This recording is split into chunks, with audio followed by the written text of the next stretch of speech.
No voy a tener el placer de disfrutar de la totalidad del foro, porque ocupaciones menos gratificantes me llaman. Pero sí quisiera expresar algunas ideas, criterios. Creo que Guillermo Alfonso, Rubén Darío ya expresaron la posición de esta alcaldía que quiere proponerle a la ciudad agenciar debates incluso en la ciudad progresistas. No vinimos aquí a repetir lo mismo, a fracasar en lo mismo, por lo menos que fracasemos en lo nuevo, vale la pena, pero a repetir caminos trillados que sabemos todos han fracasado, pues no es la esencia de nuestro gobierno. Nuestro gobierno ha propuesto unas transformaciones en la política pública. Y esas transformaciones tienen un claro objetivo, son transformaciones progresistas. Dirán, ¿y qué es el progresismo? ¿Qué significa eso? Pues en primerísimo lugar, que una serie de voces ocultas, excluidas, segregadas, vejadas, yo diría que aniquiladas, se puedan expresar con la misma potencia que las voces superescuchadas, repetitivas, privilegiadas, que siempre se han escuchado en la ciudad de Bogotá. Eso en primerísimo lugar.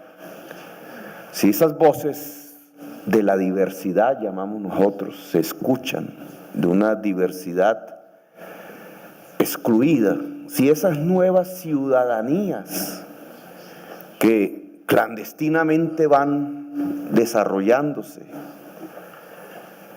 imperceptiblemente a veces, no llegan a los medios de comunicación, sino de vez en vez se escuchan, pues lo que vamos a construir es un nuevo tipo de democracia, ni más ni menos, muchísima más rica que lo que llamamos democracia hoy en Colombia. Muchísimo más capaz de sacar a la sociedad toda de sus problemas fundamentales, los que actualmente vivimos.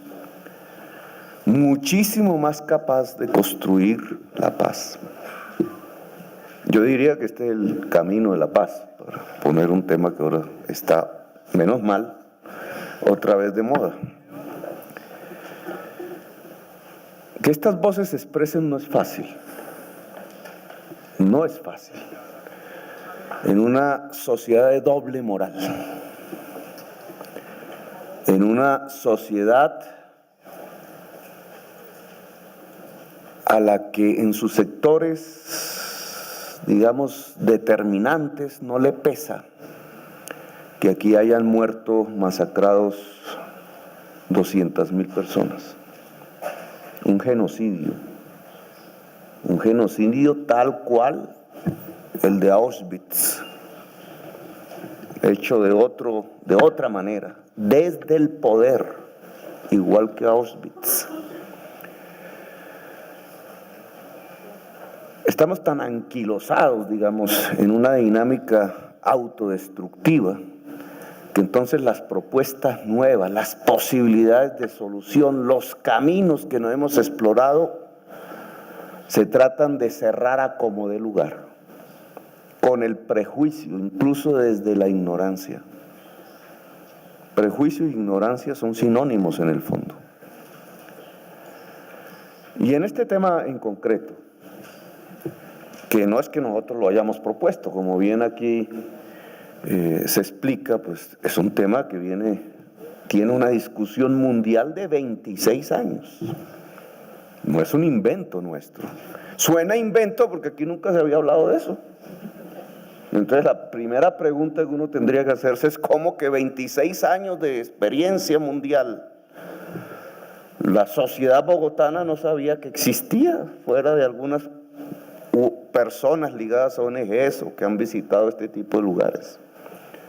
¿Cómo es que la sociedad bogotana no conocía que hay otros caminos probados científicamente y que, ojo, son exitosos para manejar temas como el de la dependencia de las drogas, como las drogas en general.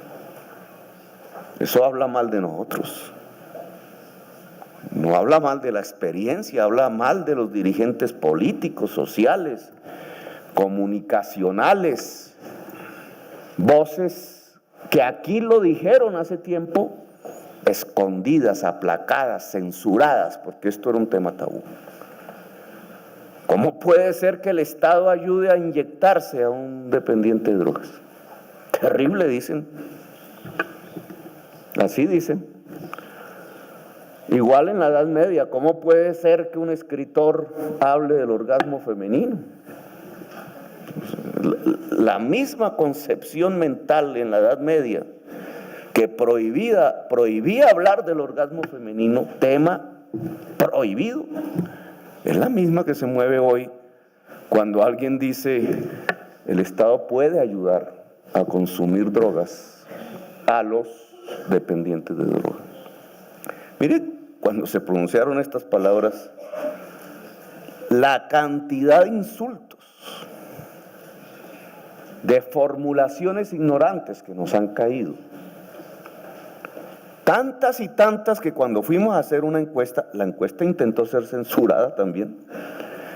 Cuando hicimos una encuesta para medir, bueno, al final del debate, que es uno de los grandes hechos que ayudamos a producir, ¿cómo es que la sociedad bogotana responde?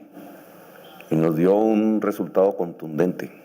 La mayoría de la población, según la encuesta, está con esta propuesta. Es decir, por algún mecanismo de discernimiento popular, de experiencia popular, que es el de las mamás que tienen hijos, que están dependiendo de las drogas, que es el barrio que está mirando en la práctica misma lo que sucede en las calles, en el parque, junto a las escuelas públicas, que observa el desarrollo y el crecimiento de las mafias del microtráfico en la ciudad. Por ese tipo de experiencia real termina la mayor parte de la población aceptando que esta política puede ser mucho mejor que por lo menos la que se ha aplicado hasta el momento, que es ninguna. Es ninguna. Hace unos días murió una niña adolescente por sobredosis de heroína,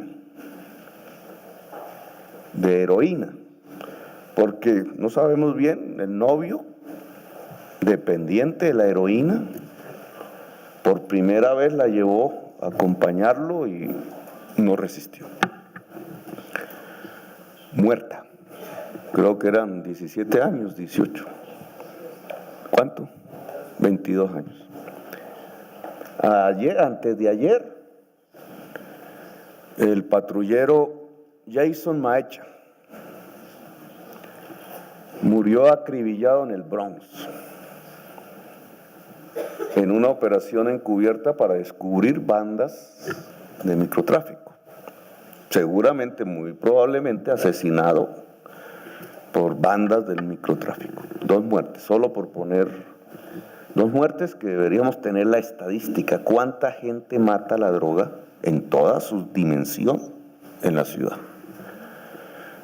La droga o la organización criminal alrededor de la prohibición de la droga. Yo estoy convencido que una parte de nuestros homicidios sustancial tiene que ver de una u otra manera con este almendrón de la violencia en la ciudad. ¿Cómo tratamos ese problema? ¿El patrullero se hubiera podido salvar? ¿La niña se hubiera podido salvar?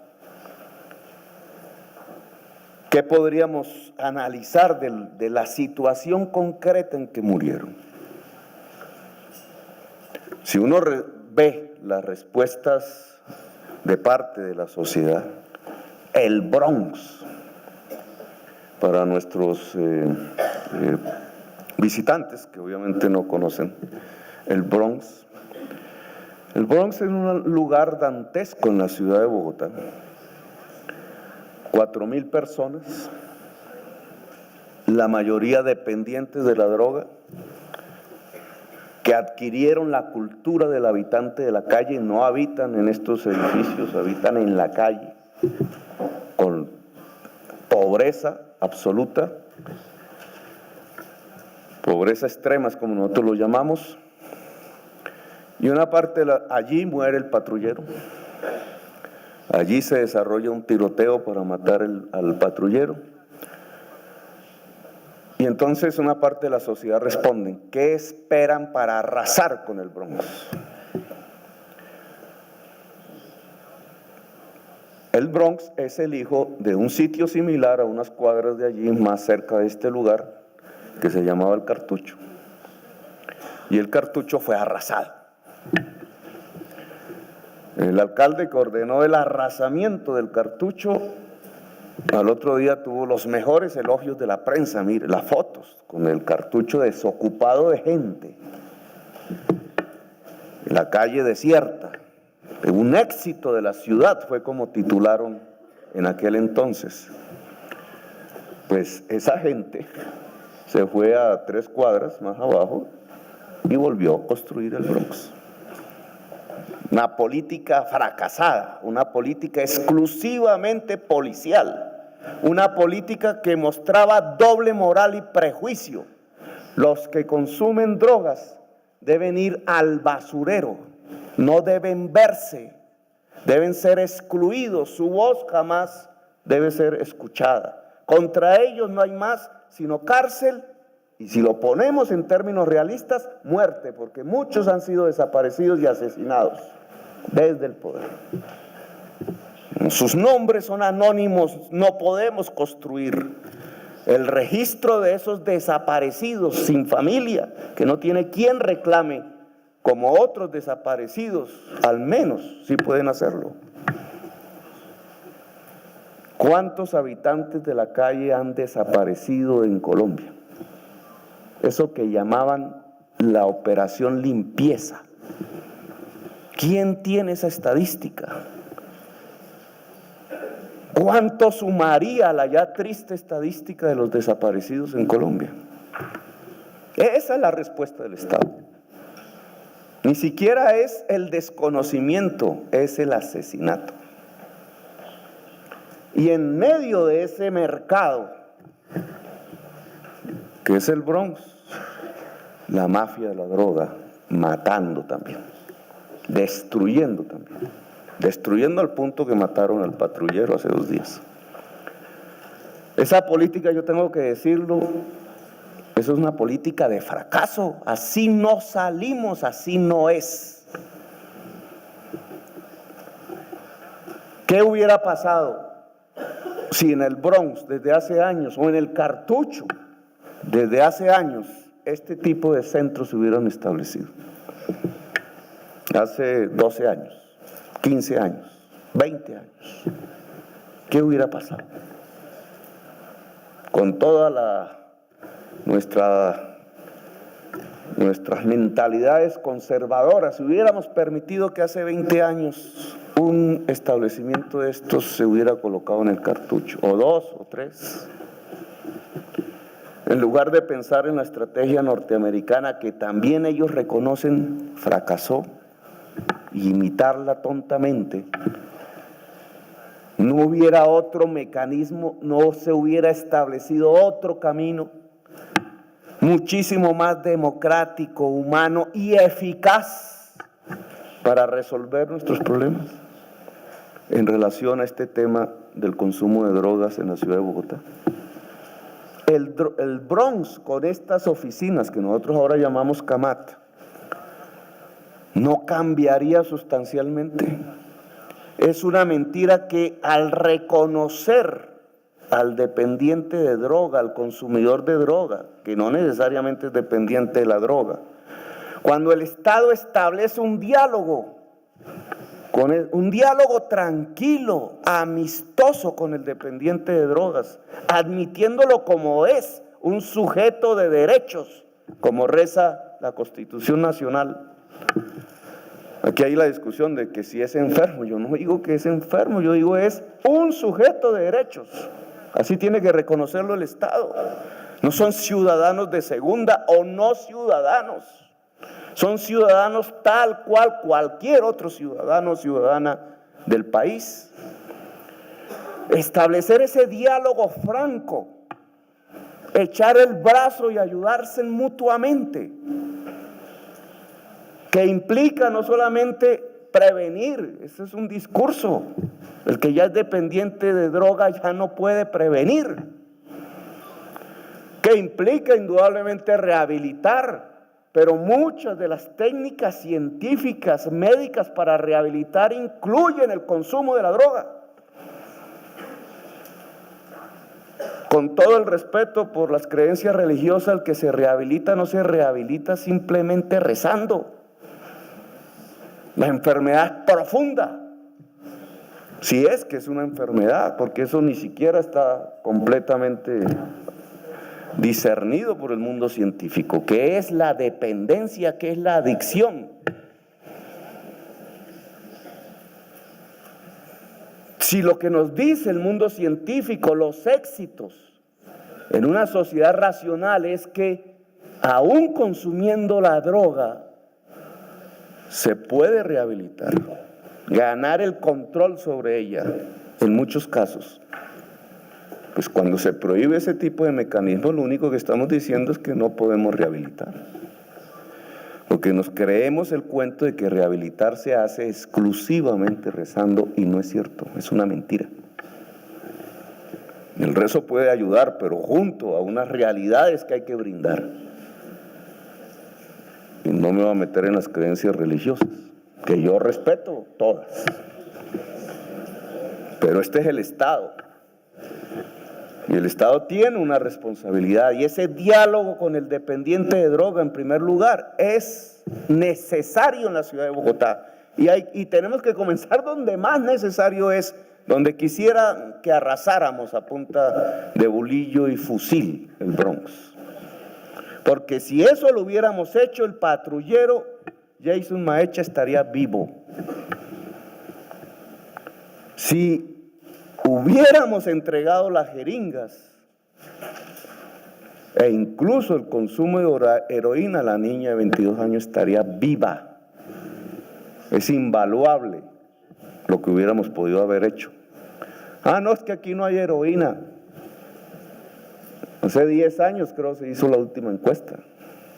Hace 10 años de pronto no había, o era mínimo. Y hoy el cálculo que se hace es que ya alcanza el 6% de los consumidores de droga. Y va en ascenso. Y entonces, ¿qué vamos a hacer? Dejar que el SIDA, que tiene que ver con el uso de jeringas usadas, avance, el VIH, contaminando incluso a quienes no tienen ningún tipo de consumo de droga. ¿Qué es lo que se produce? ¿Vamos a dejar que pase eso? Simplemente por nuestra doble moral de no asumir los problemas. Esta administración ha decidido establecer un diálogo con los dependientes de la droga, en sus barrios, en la calle, respetándolos, asumiéndolos como son, ciudadanía sujeta de derechos, intentando ayudar, porque ellos viven una tragedia. No están gozando, no es lo mismo que el consumidor, ¿cómo se llama? Recreativo, social, que se asimila mucho el que se toma 3 cervezas en un bar, una fiesta. No es lo mismo. El dependiente de la droga vive una tragedia personal, él y su entorno. Nosotros queremos establecer ese diálogo. Los CAMAD van, pero van cojos. Y no porque no hagamos una política de prevención, que indudablemente lo vamos a hacer, si es que el modelo de salud que estamos implementando, tratando de salvar lo que nos queda del modelo de salud, de las EPS y de un sistema mercantil que está acabando definitivamente con la red pública y privada de la salud. Se está sustentando en que sea un modelo preventivo, que vaya a la casa. Bosa ya está completamente cubierta. Aquí no nos vengan a decir que es que no hablamos de prevención. No hablamos, es fácil, estamos haciendo la prevención. Pero es que no es solamente la prevención, no es la rehabilitación mentirosa que fracasa en unos porcentajes que aquí creo que son del 90%. La prensa de vez en cuando saca el exitoso, que hay que aplaudir, pero el 90% fracasa, vuelve, reincide, e incluso en unos casos se mueren precisamente porque al reincidir, ¿eso cómo se llama la palabra? Sí, pero es que hay unos montos hay una tolerancia, digamos, que se quiebra. Entonces al quebrarse la tolerancia viene la sobredosis. Problemas que asume la ciudad de Bogotá como muertes. No, eso tenemos que hacer la rehabilitación bien hecha. Y la rehabilitación no es suficiente, es necesario la disminución del daño. Aquí el experto de Vancouver puso la palabra en español bien escrita. Disminución del daño.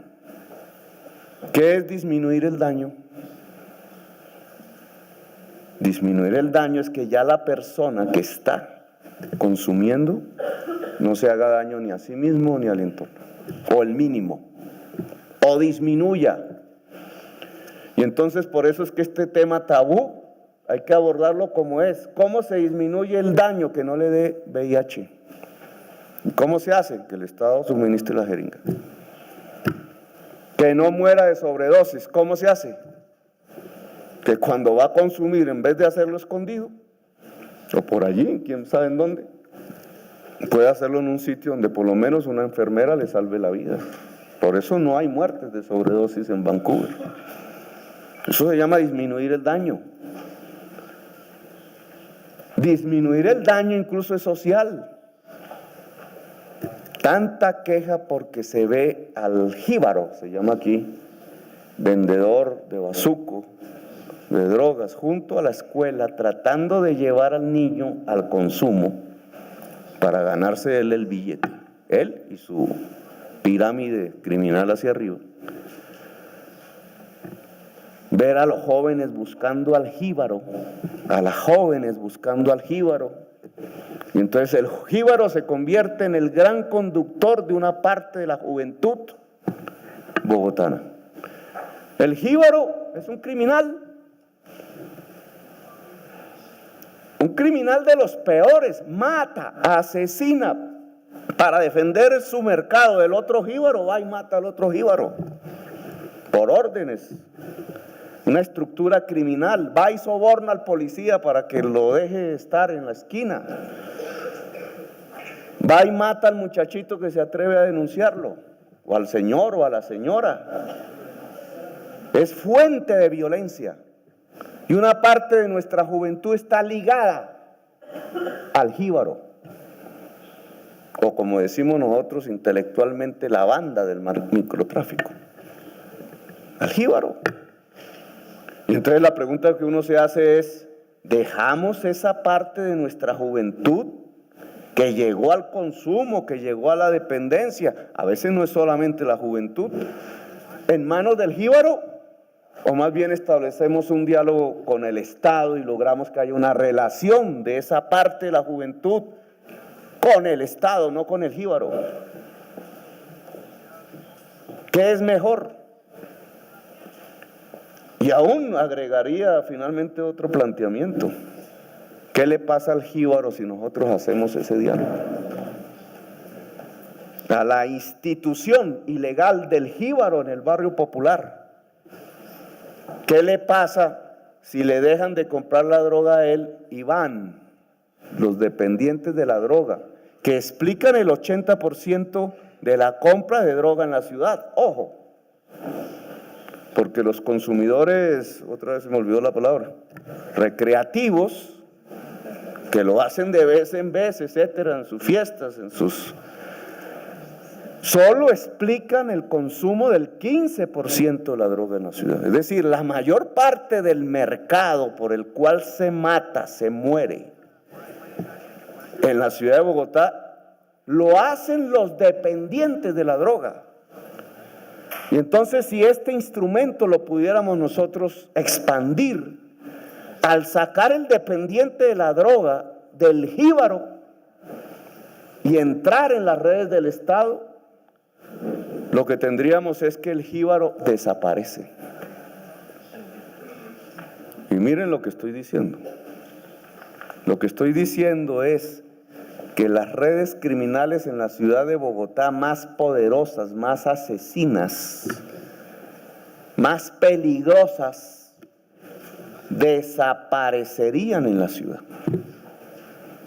Y este es un tema de seguridad, no solamente de los que ya tocamos aquí.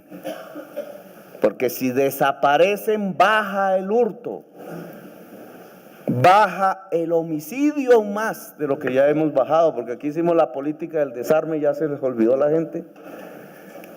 Y el desarme nos ha llevado a una de las tasas más bajas de homicidios en la historia de Bogotá. Pero aún no es suficiente. Podríamos aún bajar más, ganarle a la mayoría de las ciudades de los Estados Unidos como ciudad pacífica. Mire lo que estoy diciendo, estamos en la capital de Colombia. Podríamos ganarle a la mayoría de las ciudades norteamericanas, excluyendo el Canadá, ¿cierto? Si esta política la pudiéramos implementar. La dignificación del Bronx, no la destrucción del Bronx, la dignificación de los seres humanos del Bronx. El día que yo me vaya quisiera ver ese hecho, porque se podría mostrar en la posteridad qué significa el cartucho y la política pública alrededor del cartucho, y el Bronx y la política progresista alrededor del Bronx. La sociedad sí que podría aprender de esos dos hechos, que es lo que más nos conviene. Pues la desaparición del jíbaro es la desaparición de un porcentaje altísimo de la delincuencia. Y por eso este tema no es solamente un tema de vida, no es un tema de derechos solamente, es un tema también de seguridad, de un nuevo tipo de seguridad. Y hay que decirlo con certeza. La seguridad montada sobre fusiles no es seguridad, es inseguridad. Por eso el presidente de ese tipo de inseguridad vive en una estación de policía, decía. ¿Qué clase de seguridad? La seguridad que es verdadera seguridad, la que nos permite caminar en la calle libremente, montar bicicleta libremente. Y esa seguridad es una seguridad social, no se monta sobre el fusil, aunque la estrategia policial obviamente hay que montarla. Porque si al lado de quitarle el mercado al jíbaro, ponemos ahí sí al policía a buscar el jíbaro, el jíbaro desaparece o lo cogen. Es una institución en vías de desaparición en la realidad social de Bogotá y del país, porque esto se expandiría a todo el país. Este es un nuevo camino para nosotros, no es un nuevo camino para el mundo. El mundo lo recorre con éxito, no con fracasos. Por tanto, aquí hay que construir un diálogo con el presidente de la República, porque indudablemente nosotros vamos a avanzar hasta donde podamos. Así nos anuncien 1000 investigaciones y la Contraloría diga, vamos a investigar el CAMAT, y el pobre médico del CAMAT empieza a tener otro motivo de susto, pero así nos toca. Ese fue el reto que asumimos. Por tanto, hasta el máximo posible por nuestra juridicidad en Bogotá, pero también tenemos que abrir la juridicidad nacional, senador Galán. Que yo creo, bueno, yo no voy a discutir la ley, obviamente la ley sería importante. La ley nos ha ayudado en este camino, pero sí sería importante posibilitar un diálogo político con el presidente lo más pronto posible. Político digo, que dirigentes políticos que estamos en esta idea nos juntemos. Bueno, yo ya no soy dirigente político sino administrativo, pero ustedes que sí pueden ejercer la política libremente, nos juntemos y con la misma audacia con que el presidente ha decidido, tema tabú durante 8 años, iniciar la paz o un proceso de paz. Todo el que decía paz le decían terrorista. Me interceptaron mis teléfonos por esas admoniciones. Paz, terrorista. Bueno, ahora tratemos de hacer otro golpe de audacia. Finalmente, la paz de Colombia está ligada a una manera diferente de resolver el narcotráfico. Finalmente, porque esto no es como hace 30, 40, 50 años, estamos en un mundo diferente. El narcotráfico descompuso buena parte de la sociedad colombiana. Cuando yo hablo de buena parte, no estoy hablando del 1%, del 2%. Ojalá que no podamos decir que la mayoría, pero la descompuso al punto que se aplaudía la muerte de campesinos descuartizados. Y el que lo denunciara era un terrorista. Pero creo que en este momento hay que dar esos pasos audaces. Y bueno sería que con el presidente de la República los diéramos, e incluso como se hizo en Vancouver. Denos 2 años, probémoslo, que sea Bogotá. A mí me dicen improvisador. Han confundido lo nuevo con la improvisación.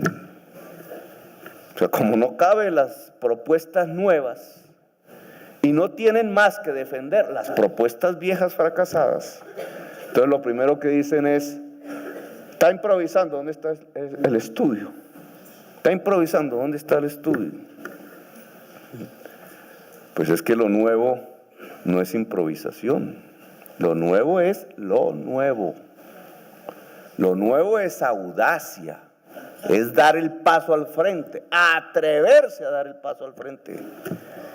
No quedarse quieto, paralizado, fracasando permanentemente. Entonces, en este tema, denos 2 años, midámoslo, pongámosle el plan piloto, no solamente el CAMAT, sino el CAMAT con la disminución del daño. Y mostrémosle a Colombia el resultado dentro de 2 años. Estoy convencido que sería enormemente favorable. Y el presidente de la República, si lo permite, pues nos permite no solamente poder soñar de nuevo con la paz, sino poder soñar en concreto con las soluciones de una parte fundamental de nuestra juventud, sobre todo popular, que está hoy en manos del jíbaro, que está muriendo, que vive una tragedia desde joven. Gracias, muy amables.